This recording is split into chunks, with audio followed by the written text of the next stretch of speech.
Double quotation দিব, double কোটেশনের ভিতরে আমরা যে লেখাটি লিখতে চাচ্ছি লেখাটি দিব এবং একটা স্পেস দিয়ে আমরা এটা এই সিম্বলটা ব্যবহার করব। ধরেন এই সিম্বলটা ব্যবহার করব, গ্রেটার দেন, দেখেন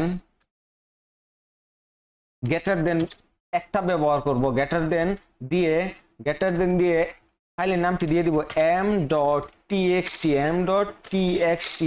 আমি এন্টার দিই, দেখেন m.txt এর ভিতরে আই লাভ বাংলাদেশ এই ফাইলটি এসে গেছে। তাহলে আমরা ls দিয়ে লিস্টে চেক করি এবং হেড দিয়ে ভিউ করে দেখি, cat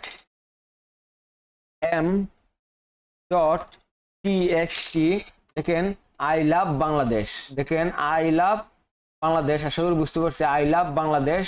দেখেন ইকুর মাধ্যমে আমরা ফাইলের ভিতরে কিভাবে লিখতে পারছি, আশা করি বুঝতে পারছেন।